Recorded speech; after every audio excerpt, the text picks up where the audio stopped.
심장내과 전문의 A는 급성심근경색을 유발하는 동맥경화 부위가 그 어떤 화학물질과 밀접하게 관련이 있다고 생각합니다. A는 자신의 이론을 검증하고자 협심증이나 급성심근경색에 걸린 사람들의 관상동맥 영상을 찍고 동맥경화로 인하여 좁아진 부위의 생체 조직을 떼어내 그 원인을 조사하고 예방할 수 있는지에 대한 연구비를 진행하려고 합니다.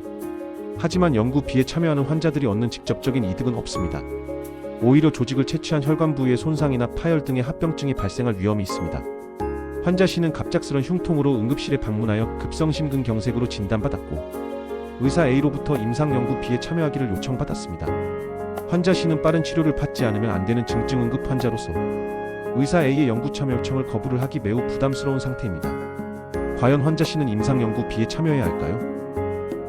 임상시험이란 동물시험을 통과한 새로운 약물이나 기기를 사람에게 적용해보면서 그 효과와 안전성을 평가하는 과정을 말합니다. 지난 몇 년간 우리나라의 임상시험 역량이 가파르게 성장하면서 실제 환자들을 대상으로 하는 임상시험 건수도 폭발적으로 증가하고 있습니다. 2017년 임상시험 중 다국적 제약회사 등이 참가하는 다국가 임상시험은 299건으로 한국은 2017년 기준 세계 임상시험 시장점유율 6위이며 서울이 도시 기준으로 세계 1위를 기록했습니다. 임상연구에 대한 환자들의 인식도 이전보다 많이 좋아졌습니다. 몇 년 전만 하더라도 환자들은 임상시험에 참가 권유를 받으면 내가 마루타냐며 화를 내는 경우가 많았지만 최근에는 연구에 자발적으로 참여하겠다고 방문하는 경우도 심심치 않게 볼 수 있습니다. 임상시험은 최근에 개발된 신약을 무료로 먼저 투여받을 수 있고 연구에 참여하는 환자들에 대한 의사들의 관심도도 높아지기 때문에 진료 서비스의 질도 높아질 수 있습니다. 병원은 환자들에게 연구하는 병원이라는 긍정적인 이미지를 얻는 등 간접적인 홍보 효과와 함께 연구와 더 많은 환자들을 유치하여 병원 수익을 증가시킬 수 있습니다. 임상시험에 참여하는 의사는 임상연구를 수행하면서 연구비를 지원받고 자신의 이름으로 논문을 출간할 수 있습니다. 국가는 병원 등 여러 연구기관들이 신약 개발에 참여함으로써 신약을 만드는 과정에 대한 기술을 습득하는 기회도 가질 뿐 아니라 장기적으로 국산 신약 개발에도 도움이 됩니다. 이와 같은 이유로 정부는 물론 병원도 정책적으로 임상 연구를 장려하고 있습니다. 하지만 단점도 있습니다. 임상시험은 완전히 안전성과 효과성이 증명된 신약이나 의료기기를 가지고 시행하는 것이 아니기 때문에 예측하지 못한 부작용과 함께 때에 따라서는 기존에 시판되고 있는 약보다 못한 결과가 나올 수도 있습니다.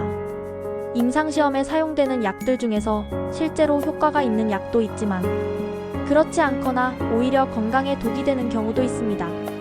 최근에 신약 개발 초기 단계인 제1상이나 제2상 시험도 많이 진행되면서 관련된 약물이나 기기로 인한 부작용이 발생할 가능성이 이전과 비교하여 증가한 것도 사실입니다.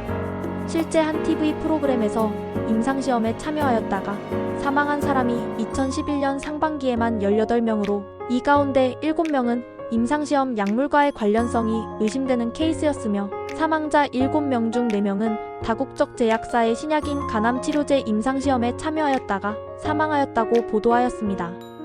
또한 임상시험과 관련된 많은 부정행위들이 보고되고 있습니다. 임상시험에서 부정행위가 많이 발생하는 이유는 의사들은 임상시험을 시행함으로써 생기는 금전적 이익과 임상시험에 성공한 명예 등을 얻고 싶어하고 의뢰자인 제약회사는 기대되는 좋은 결과를 얻어 시장 판매를 통해 금전적 이익을 얻고 싶다는 기대가 많나 피험자인 환자의 안전과 이익이 무시되기 때문입니다.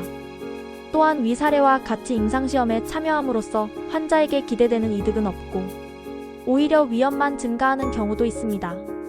마지막으로 많은 임상시험에서 신약의 효과를 증명하기 위하여 신약과 가짜약을 1대1로 배정하는데 가짜약으로 배정받는 경우는 실제 임상시험에 참여하더라도 연구 중인 신약을 받지 못하게 됩니다. 이러한 상황에도 불구하고 상당수의 사람들은 임상시험에 참여하면 이익을 얻을 수 있다고 기대합니다.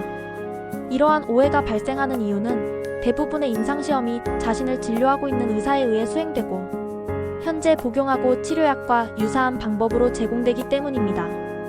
또한 임상시험에 참여하는 환자들의 상당수가 현재 치료법이 없거나 효과가 미약한 경우가 많기 때문에 지푸라기라도 잡고 싶은 심정으로 참여하게 됩니다.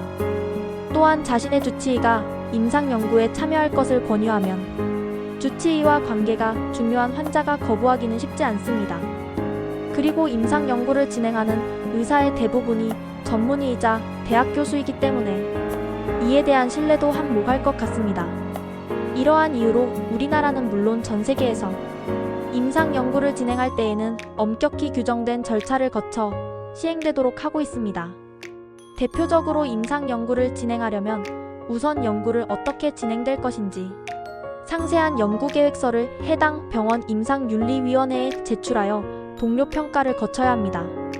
임상윤리위원회는 해당 연구가 정말로 필요한 연구인지 참여자의 안전에 문제가 없는지를 평가합니다. 그리고 임상 연구에 참여하려는 참여자들에게 임상 연구에 참여하기 전에 해당 연구의 장단점에 대하여 충분히 설명을 하고 연구 참여에 대한 동의서를 받아야 합니다. 임상 연구를 진행하는 도중에는 해당 임상 연구가 연구 계획서에 따라 진행되는지를 임상윤리위원회가 일정한 간격으로 평가하고 문제가 있으면 중단시킵니다. 마지막으로 모든 임상 연구들은 보험에 가입하도록 강제하여 혹시 임상 연구로 인한 문제가 발생하였을 때 해당 참여자가 보상을 받을 수 있도록 합니다. 하지만 이러한 절차들이 임상 연구의 위험성을 모두 제거하지는 못합니다. 다만 참여자들이 좀 더 안전하게 임상 연구에 참여할 수 있는 환경을 만드는 것이라고 할 수 있습니다. 그렇다면 현재의 임상 연구에 대하여 당신은 어떻게 생각하시는지요? 댓글로 남겨주세요.